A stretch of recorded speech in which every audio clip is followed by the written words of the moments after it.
Malungkot po tayo. Pero bagamat eto may good news ako sa inyo, okay? Ha? Si Tatay Digong ay posibleng maging bayani. Maging hero siya kahit hindi po siya mamatay. Definitely, kung may masamang mangyari kay Tatay Digong, mananagot ang gobyernong ito. Pero, mamatay man siya or hindi siya mamatay, magiging bayani po si Tatay Digong, ipapaliwanag ko sa inyo dahil buong mundo, ganyan po kalakas ang Duterte.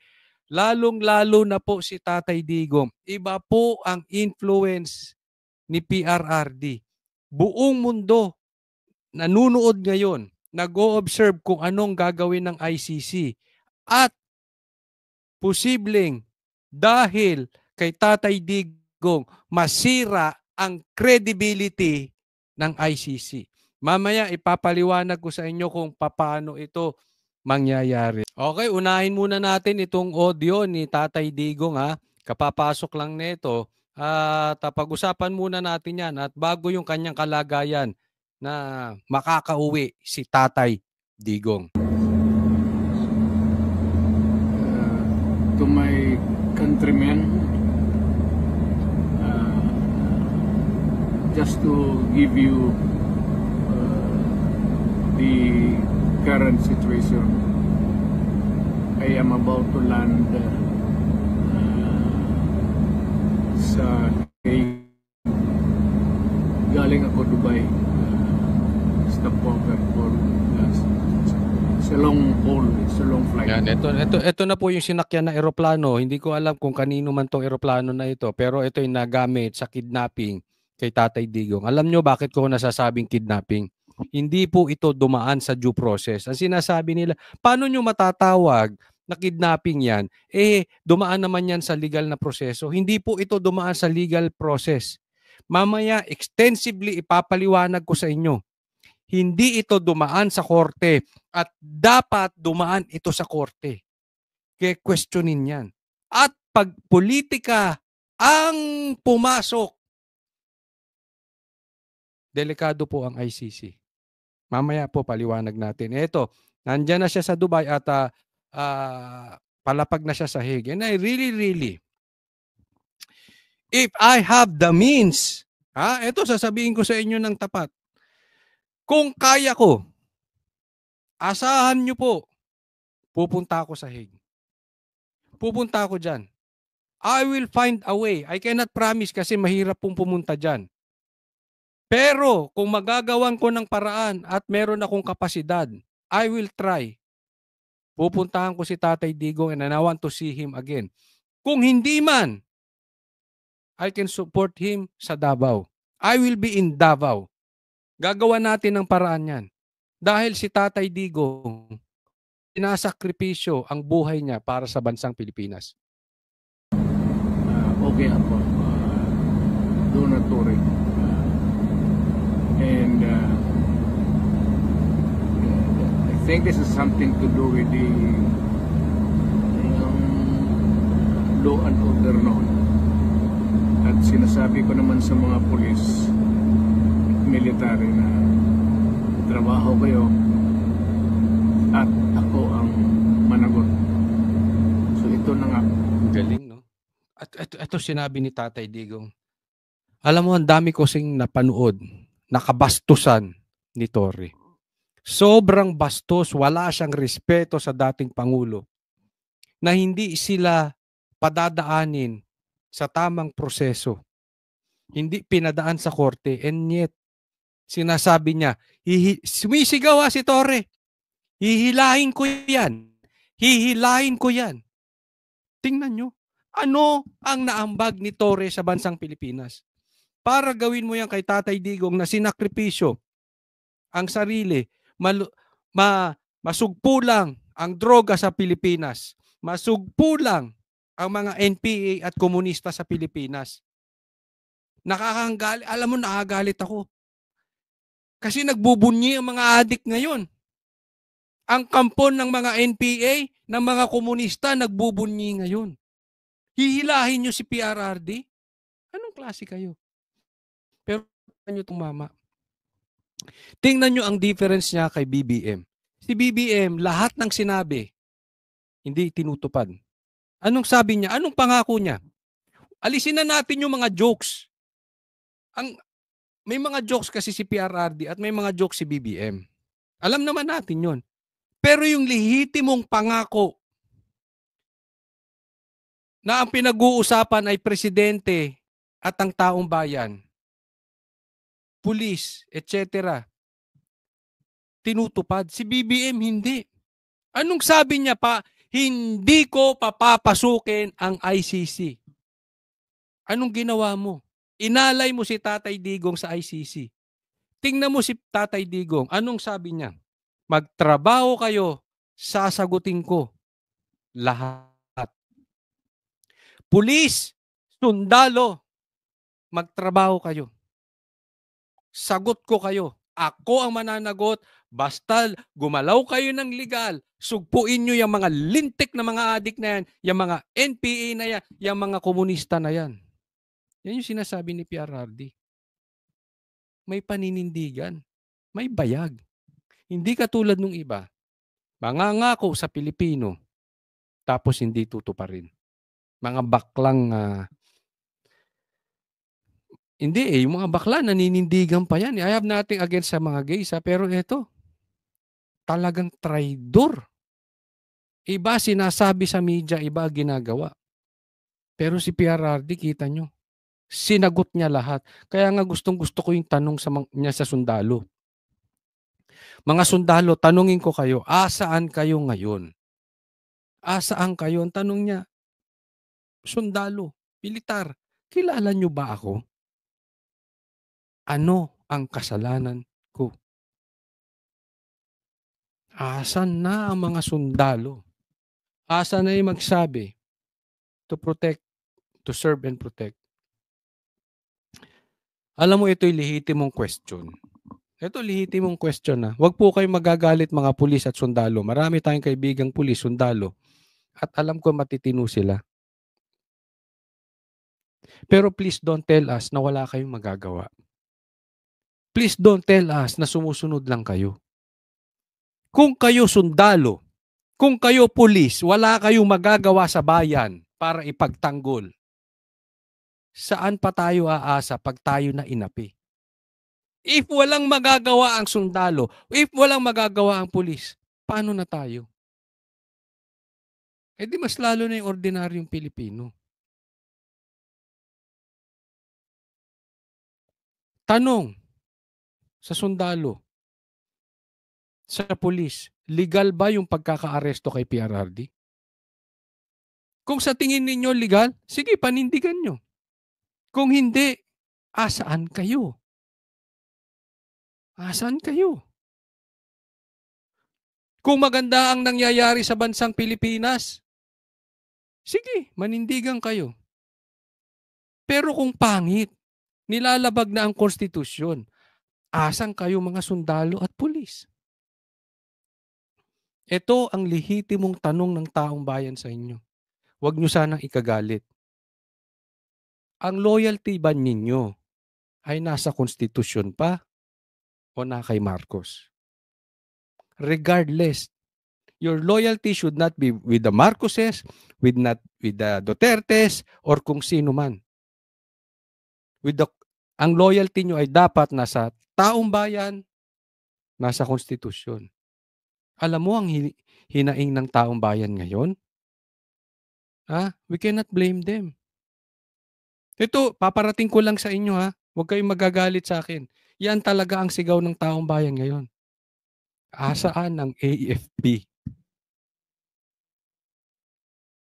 Kung nandiyan kayo, pakisagot ang taong bayan. Ang taong bayan ngayon ay umiiyak. Nagdudugo ang puso. Asan kayo, AFP?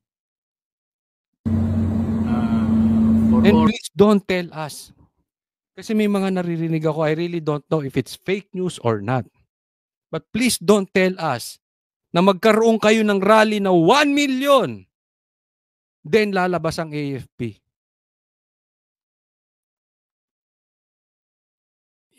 Hindi ko alam, hindi ko sinasabing totoo yan, naririnig ko lang, okay? Pero hindi ko gusto yung ganun nadidinig ko. Kung sakaling totoo man yun, ha? Kung sakali lang. Hindi, lumabas kayo AFP bago yung 1 million.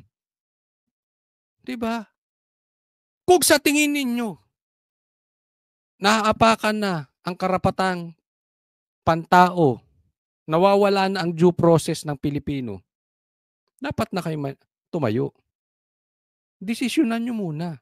But please don't let us decide based on the 1 million people na magrarally. Again, hindi ko sinasabing yan nga ang sinabi ng AFP. Nadidinig ko lang, pinaparating ko lang. Hindi po maganda kasing pakinggan kung totoo. Kung totoo. Okay? Nililinaw natin. The whatever happened in the past, ako na yung nag-front sa ating law enforcement at military. Sinabi ko na I will protect you and I will ako ang managot sa lahat. Tingnan mo, galing no? I will protect you. Yung protect, malaking bagay yan. Alam ko malaking bagay yan sa inyong mga pulis. Para magawa ninyo yung trabaho nyo, I will protect you. Tanong, Tatay Digong protected you. Did you protect Tatay Digong when he needed you? Mga pulis. Tanong lang yun. Asaan kayo? Pakisagot. Tama ba ang pag-aresto ni Torre? Kung illegal, asaan kayo? This will be a long legal proceedings. But I say to you, I will continue to serve my country at so be it. Kung ganun ang destiny ko. Yan. This is a long proceeding. Yun ang masakit yan kasi nag-average to. Humigit kumulang 10 years ang paglilitis ng ICC. Ganun po katagal. At sa edad ni Tatay Digong, kung lilitisin siya doon, most probably, hindi na nating makikitang buhay si Tatay Digong. And this will be now battle of the brains. Hindi na po ito magiging base sa politika. Battle of the brains. Ngayon, I will explain to you posibleng makauwi si Tatay Digong. Ito po ipaliwanag ko po sa inyo ha. Ito po yung Article 59 ng ICC. Okay? Arrest proceedings in the custodial state. Okay? Sabi dito, a state party which has received a request for provisional arrest or for arrest and surrender shall immediately take steps to arrest the person in question in accordance with its laws and provision of Part 9. Number 2, itong pinaka-importante. A person arrested. Sino yung naaresto? Si Tatay Digong. Shall be brought promptly before the competent judicial authority. Yan. Sa judge. Competent. Yung tumatakbong korte. In the custodial state. Ibig sabihin ng custodial state, kung saan siya naaresto. Saan ba naaresto si Tatay Digong? Sa Pilipinas. Which shall determine in accordance with law of the state that, ayan, dapat madala siya sa competent judicial authority. Tanong, saan dinala si Tatay Digong? After inaresto siya, saan siya dinala? Villamor, di ba? Villamor is not a competent judicial authority. Dapat yan dinala sa korte. Dapat yan sinampa, dapat yan ipinatong muna sa korte. Hindi ipinatong sa eroplano diyan sa Villamor. Para matingnan kung the warrant applies to that person. Ibig sabihin, legit ba? Legal ba yung warrant? Totoo ba? Bibigyan ko kayo halimbawa. Yung warrant, hindi nila mapakita hard copy. Saan ka nakakita ng warrant nasa cellphone? Pinapakita digital. Oh. Dapat legit yung warrant. Sino magdidesisyon? Si Torre? Hindi. Yung Villamor? Hindi. Sino magdi-decide? Competent judicial authority, which is the Supreme Court. Diyan sabit na sila. Bakit? Mahilig dyan si Torre. Again, I will always compare this to what happened to KOJC. Ang warrant nila doon, wala si Pastor Kibuloy. Ang hawak nilang warrant of arrest ay wala si Pastor Kibuloy at wala silang hawak na search warrant. Anong ginawa ni Torre nung pumasok sa KOJC? Ang hinahanap si Pastor Kibuloy kahit wala siya sa warrant. Pangalawa, nagstay sila doon. Naghahalungkat sila ng gamit. Hindi po search warrant ang ginawa nila sa hindi po search warrant ang hawak nila. Pero ang ginawa nila doon ay nag-search sila, which is mali at illegal. Coach Oli, bakit nagtagumpay sila? Dahil hawak nila ang Pilipinas. Merong hawak yan. Si Torre na bumaback up sa kanya. At yan po, in my opinion, si BBM. Kaya nga kahit inutusan ng korte yan, umalis na kayo dyan. Pinalayas yan ng korte. Remember, nagdiwang kami? Pinaalis yan. Ayaw umalis. Bakit? Back up sa ibabaw. Anong difference ngayon? Pag illegal at hindi lehitimo yung warrant na hawak ni Torre, hindi siya mababakapan ng ICC. At tatandaan po ninyo, China is watching, Trump is watching, possibly Russia will come in. At yung mga hindi members ng ICC will back up Tatay Digong.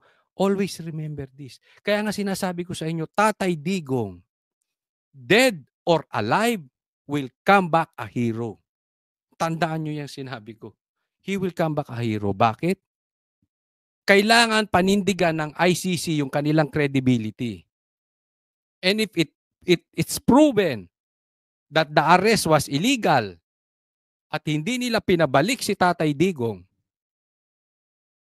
masisira ang credibility ng ICC. Imagine this, kung nasira ang credibility ng Supreme Court, ano na ang magiging silbi ng Supreme Court? Pwedeng masira ang presidente. Pwedeng masira ang mga senators. Pero ang Supreme Court hindi pwede. Kailangan ng credibility ng Supreme Court. How much more the International Criminal Court? How much more the ICC? So pag nagkamali sila ng desisyon dito kay Tatay Digong na nanunood ang mga bumaback up na bansa kay Tatay Digong, delikado ICC. Pwede pa ngang masira ang ICC. So ICC should choose. Ibabalik si Tatay Digong or masisira ang credibility nila. Because napakalinaw dito, pati yung warrant hindi po maayos. Puntahan natin letter B. The person has been arrested in accordance with the proper process. Dapat yung tao ay naaresto sa tamang proseso. Paano siya? Hindi siya naaresto sa tamang proseso. Wala siyang kaso sa Pilipinas. Kinidnap siya. Walang warrant na maipakita. Nakikita ninyo? O, pangatlo, the person's rights have been respected. Ni hindi man lang pinapasok yung mga abogado. Ni hindi man lang pinapasok si BP Sara. Number 3, the person arrested shall have the right to apply to the competent authority in the custodial state for interim release pending surrender. Hindi nga siya pinayagan na mag-apply na ma-release siya. Dapat pwede pa siyang mag-apply. Saan? Sa competent authority. Alin yung competent authority? Yung korte. Ano yung custodial state? Yung anong yung bansang humuli? Pilipinas. Diyan pa lang may problema na tayo.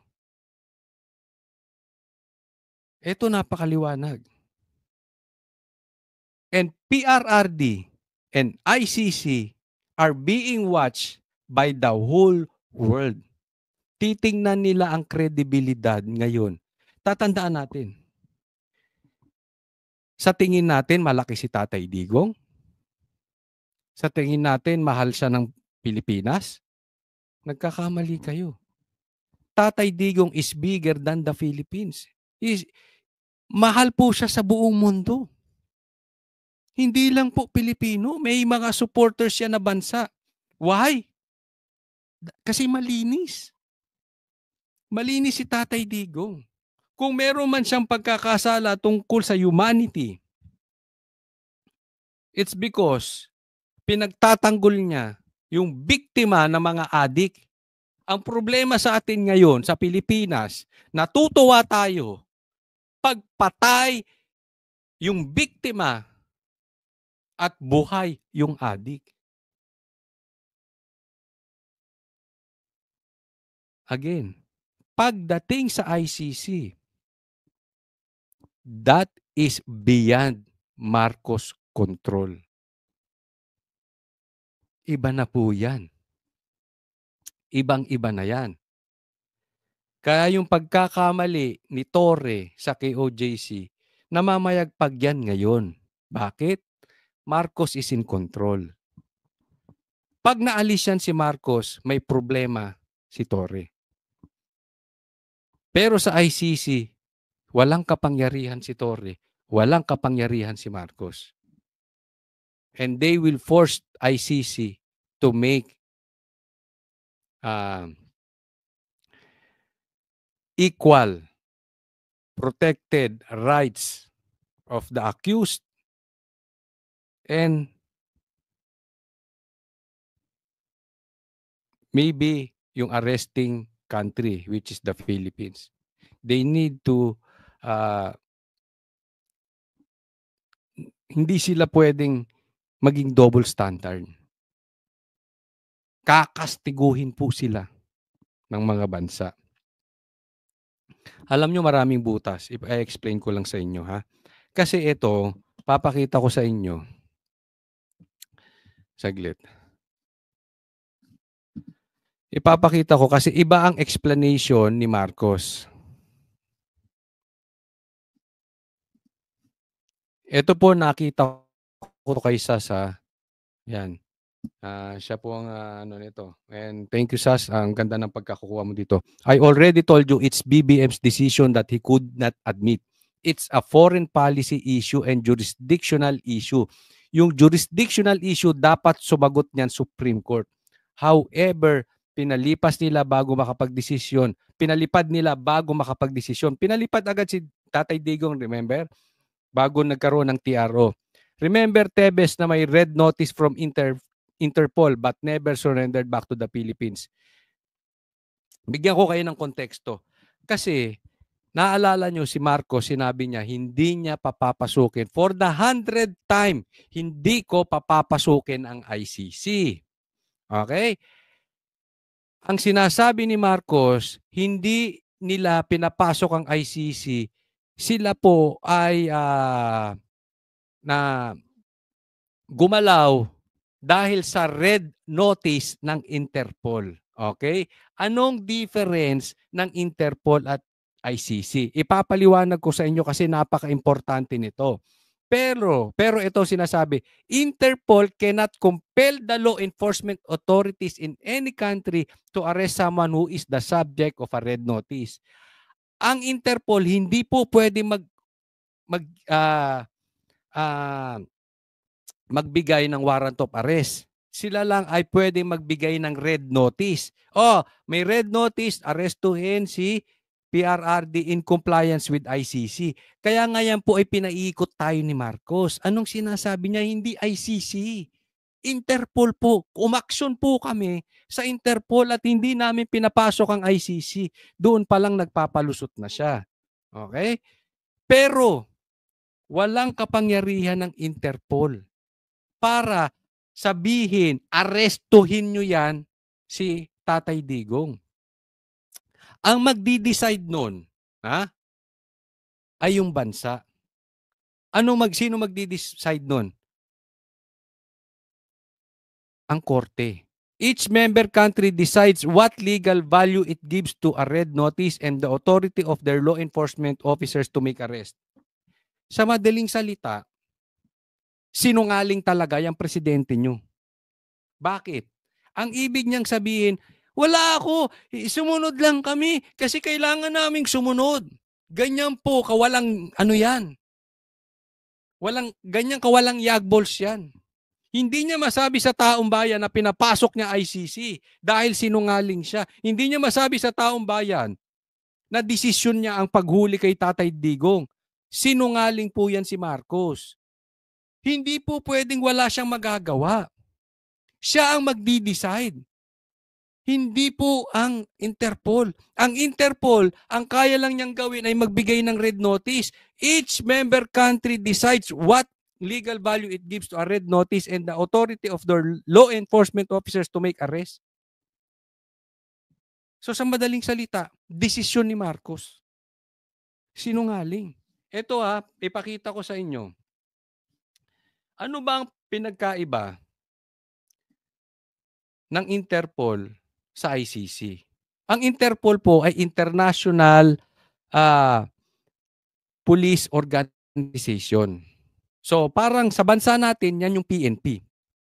Ang ICC po ay parang Supreme Court, International Criminal Court.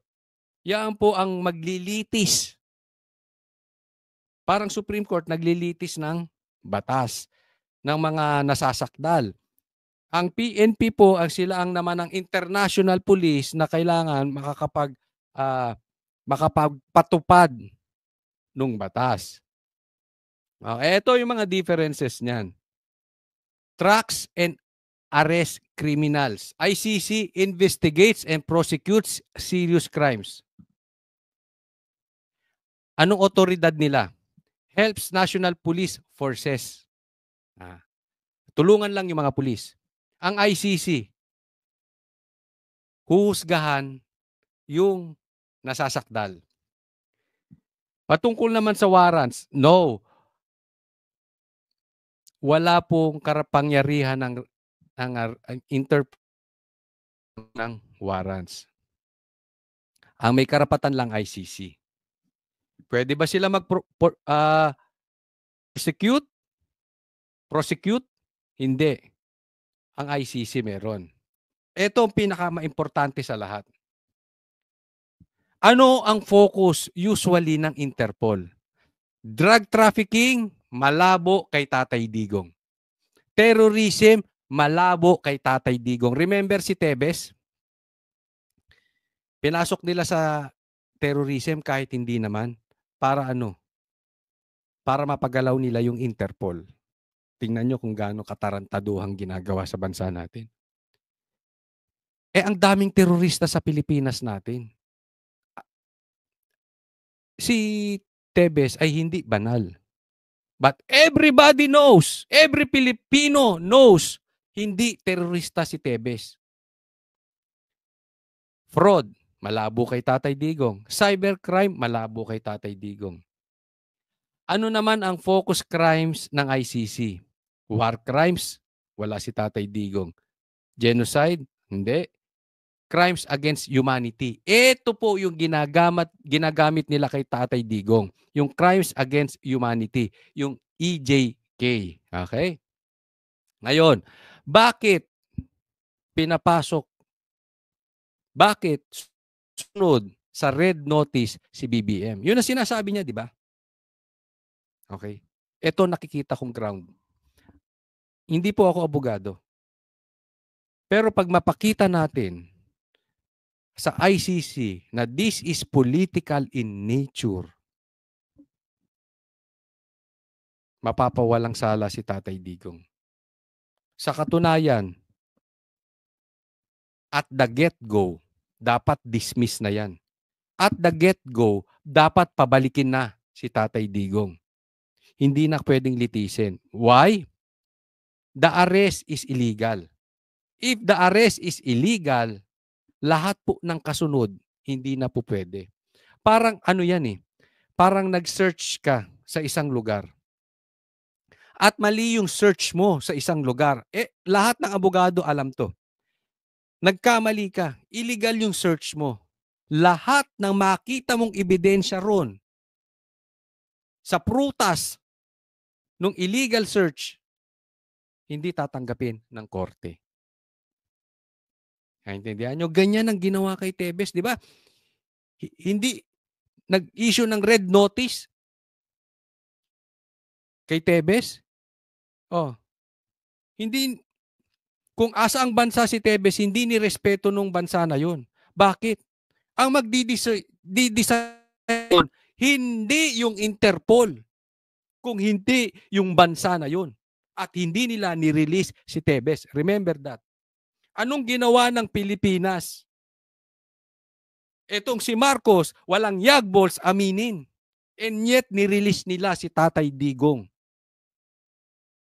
Diyan pa lang, pwede nang patunayan sa ICC na this is political in nature.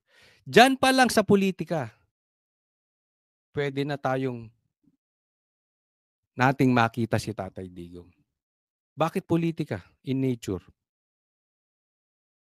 Tingnan mo, bakit nag-issue ang Interpol ng red notice? Hindi naman nila iniimbestigahan ang crimes against humanity. Hindi. Pangalawa, ipinamigay lang basta ni BBM. Binastos pa si Tatay Digong ni Torre. Diyan pa lang kitang-kita mo political in nature. So sinabi ni BBM na hindi niya papapasukin ng ICC and yet pinapasok niya. Diyan pa lang.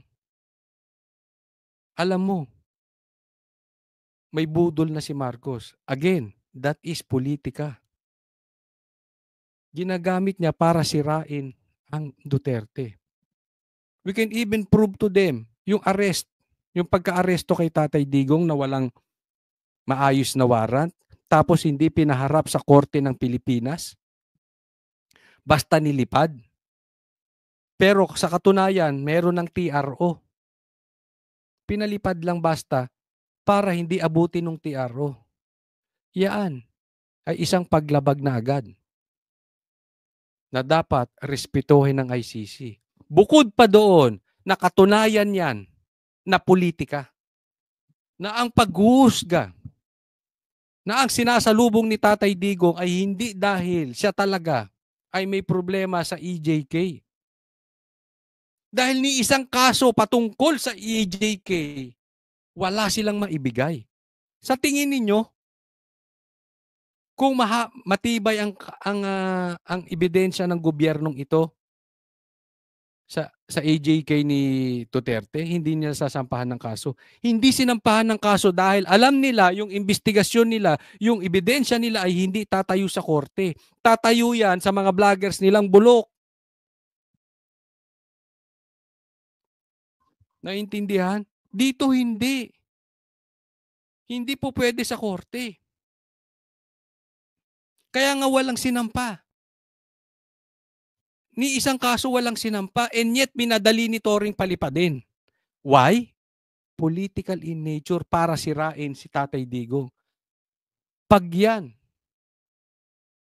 mapaliwanag at mapatunayan na yung ginagawa kay Tatay Digong is not because of EJK. It's because to destroy the name of Duterte because it is political in nature and it is political harassment. The world is watching. Ang talino ni Tatay Digong. Bakit? Sa Hong Kong pa lang. Ito sabihin ko sa inyo ha. Saturday pa lang. Alam ko hihulihin na si Tatay Digong at saka si Bato. Kaya pinabantayan yung Davao. Baka doon lumapag si Tatay Digong. Pinabantayan yung Davao, pinabantayan yung airport dito sa Maynila. Kung saan posible, lumapag si Duterte, huhulihin na. Alam na namin yun. Pag nagkita tayo sa personal, I will even show you the message that we already know. Saturday pa lang. And yet, umuwi si Tatay Digong. Alam niya huhulihin siya. Bakit? Matalino. Diyan po katindi si Tatay Digong. Alam niya, masisira ang ICC pag hindi sila nanindigan dito kay Marcos. Mapapahiya to si Marcos. Saan? Sa international community. Masisira ito. And definitely, malilibing na ang Marcos sa kaysaysayan ng Pilipinas. Ang talino mo, Duterte. Ang talino mo, Tatay Digong. Alam niya huhulihin eh. Pero alam niya magkakamali. Alam niya ang galaw ni Torre. Bakit? Ginawa niya sa KOJC. Alam ni Tatay Digong yun. Alam niya ang capacity ng utak ni Torre. Alam niya ang capacity ng galawan ni Torre. And yet, umuwi siya. Posibleng masira niya dito ang kredibilidad ng ICC. Pag hindi nanindigan or pag nanindigan, sira ang Marcos at makakaangat na sa wakas ang bansang Pilipinas forever and ever. Amen.